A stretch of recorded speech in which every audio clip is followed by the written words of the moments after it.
nous sommes en octobre, ce qui ne veut dire qu'une seule chose, c'est bientôt Halloween.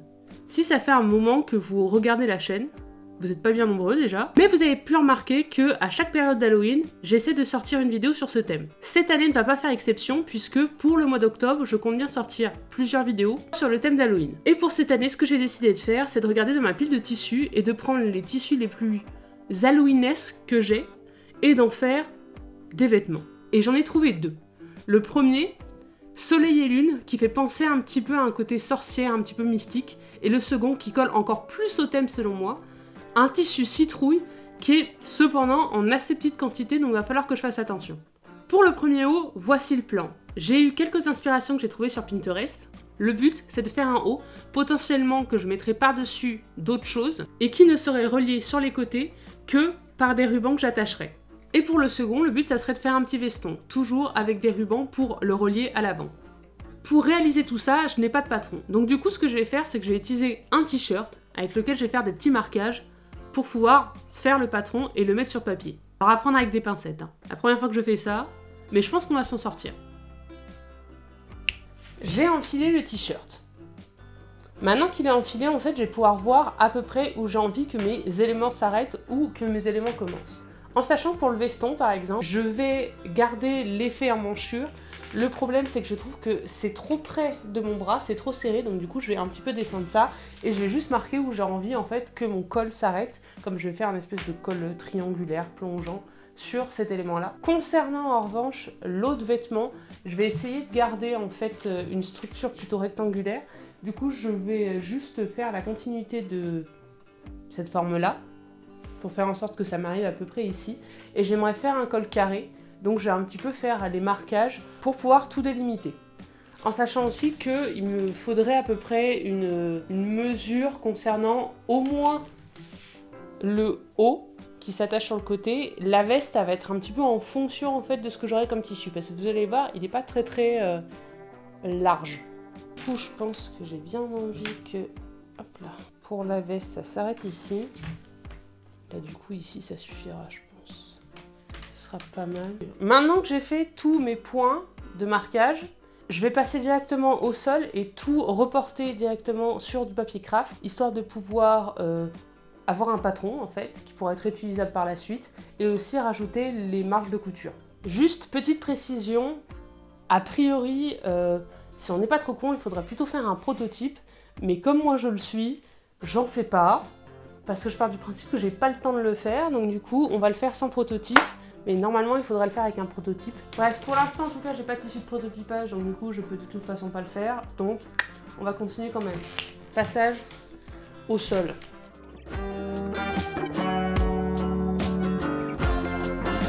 À l'aide du t-shirt et des points que j'ai marqués sur celui-ci, je vais pouvoir réaliser mon patron. Cependant, je ne vais pas vous l'expliquer ici car la semaine prochaine, je vous propose un tutoriel plus précis. Sur ce, on passe à la découpe. J'ai utilisé deux tissus, mon tissu de base et un autre pour le doubler. Je commence alors à découper mon avant et mon arrière deux fois. Une fois avec le beau tissu, une autre avec la doublure.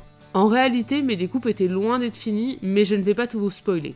Bref, la couture a alors commencé. Je commence par coudre les épaules de l'avant et de l'arrière ensemble. Puis, je couds ensemble les deux tissus. Je relie le bas avec le bas et le haut avec le haut. J'ai enfilé mon haut pour placer correctement mes attaches. Personnellement, pour celle-ci, je vais utiliser un ruban. Mais si j'avais l'énergie et le temps, j'aurais pu très bien en faire des lanières avec mon tissu. Perso, j'ai préféré m'économiser cette étape. Donc, après avoir marqué l'emplacement de mes attaches, je vais coudre celle-ci à mon haut. Je place mes rubans et je le mets entre mes deux tissus, puis je couds tout le côté en une fois. Et je fais pareil de l'autre côté. Maintenant, il ne me reste plus que le col, et là, c'est là que les atteignirent s'atteignirent. Je pensais pouvoir coudre une partie de mon col, entre autres la partie avant, et le retourner. Mais les images parlent d'elles-mêmes, et malheureusement, on peut pas faire ça. Donc, on défait le col, et on réfléchit. Nous avons eu quelques problèmes. Mais en vrai, rien de bien grave, rien qui était aussi grave que ce que je ne pensais. Je pense avoir réussi à trouver les solutions qu'il faut, en sachant qu'en fait, malgré tout, ce que je pensais, je vais pas avoir à modifier tant mon patron que ça. Il y a juste quelques petites choses en fait que je vais devoir faire en plus, c'est à quoi je ne m'attendais pas. Entre autres, quelque chose d'assez difficile à faire, je vais devoir faire un biais. Et c'est donc la solution que j'ai réussi à trouver, donc du coup, ça va passer d'un patron très facile à faire à un patron beaucoup plus difficile à faire parce qu'un biais, c'est pas facile à faire du tout. J'ai regardé plusieurs tutos, entre autres, je vais pouvoir faire un biais à partir de mon tissu. Le problème, ça va plutôt être de l'appliquer en fait à l'endroit où j'ai besoin de l'appliquer. L'endroit entre autres que je vais devoir modifier par rapport à mon plan initial, c'est le col que vous voyez ici, qui est un col carré, sur lequel en fait je vais devoir appliquer donc le biais. Ce que je vais faire par étape, c'est retirer le centimètre de marge de couture. Car comme je vais de toute façon rajouter un biais sur mes contours, et ben j'ai pas besoin d'un centimètre de couture en plus pour faire en sorte que ce soit propre et joli. Ensuite, après avoir fait ça, je vais quand même coudre à peu près 0,5 cm sur le contour pour éviter que le tissu bouge. Je vais aussi faire un point zigzag et surjeter pour éviter que ça s'effiloche. Et une fois que tout ça se sera fait, ça sera la fin de la préparation, je vais enfin pouvoir poser mon biais. Et pour ce faire, il va falloir que je fasse un biais. Et pour ça, en fait, j'ai trouvé 2-3 tutos pour le faire à partir de mon tissu. Et ça, c'est plutôt pas mal. Ce que je vais faire là tout de suite, c'est que je vais commencer à préparer mon biais en sachant que j'ai regardé des tutos sur internet tout simplement. Je vous mettrai le lien du mien en description. Donc du coup, on va s'y mettre en espérant que j'y arrive tout simplement. Bon, on va y aller. J'ai pas vérifié, mais à mon avis, je vais avoir besoin de moins de 2 mètres. Ça fait 20... Ouais, on va faire plutôt 2 mètres. Du coup, on va faire plutôt 2 mètres. T du carré... Ok, 27 cm. Donc du coup, ça fera 27 par 27. Oh non mais attendez. Non mais regardez-moi ça. Ça fait tout pile 27.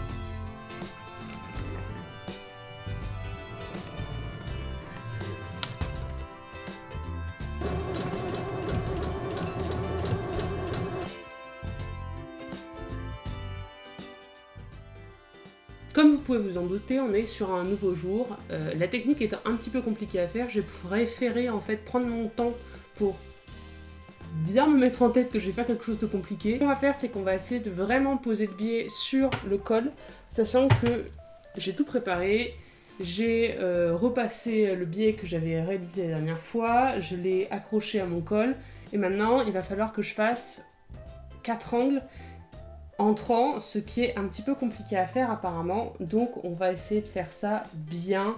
Déjà, on va faire la première couture du biais pour juste le fixer au tissu et ensuite on le repliera autour du col pour faire en sorte qu'il soit propre et que ce soit assez joli.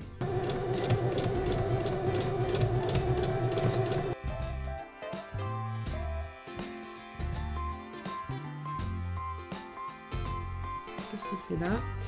Voilà. En vrai, dans l'ensemble, j'ai l'impression que je me suis pas trop mal débrouillée et que ça fait bien un angle.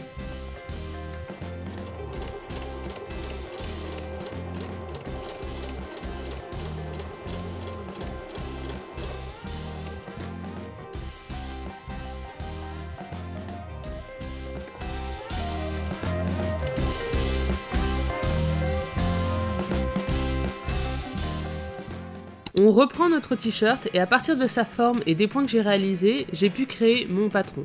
Comme pour le précédent, je vous explique la semaine prochaine comment réaliser tout ça et le coudre. On découpe tout ça toujours en utilisant 2 tissus. La difficulté de ce tissu-là, c'est que je n'avais pas beaucoup de largeur, donc ça dépendait pas mal de ça pour la suite. Mais coup de chance, mon patron rentre pile poil, donc c'est nickel, on peut continuer. Pour la couture, je m'y suis pris autrement. J'ai commencé par la partie avant-droit. J'ai pris ma doublure et mon beau tissu que j'ai mis endroit contre endroit. J'ai aussi pris le ruban qui me permettra d'attacher à l'avant mon haut. Je l'ai donc placé à un endroit qui me semblait correct et je l'ai inséré entre mes 2 tissus. Puis j'ai épinglé partout sauf à l'épaule et aux côtés de la veste. J'ai fait exactement pareil pour la partie de gauche et maintenant je vais coudre tout ça. Il ne me reste plus que l'arrière. Les 2 tissus endroit contre endroit, j'épingle tout sauf les épaules et les côtés. Et je couds. Une fois que c'est fait, je retourne toutes mes parties.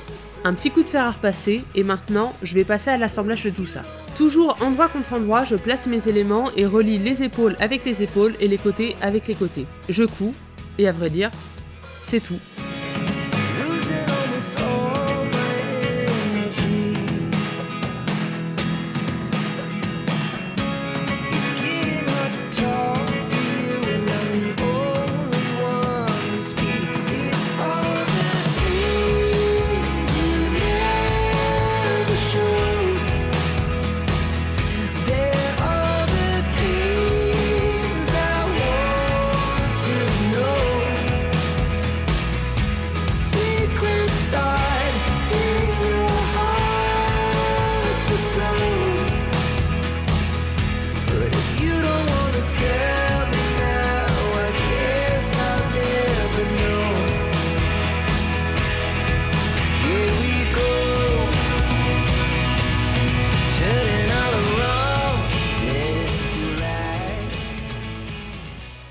J'ai enfin fini les 2 vêtements. En vrai, dans l'ensemble, je pense que je me suis plutôt bien sortie, surtout sur le second, mais on va d'abord parler du premier. Concernant le premier, en vrai, vous avez vu que j'ai eu quelques difficultés, en particulier quand c'est arrivé au niveau du col.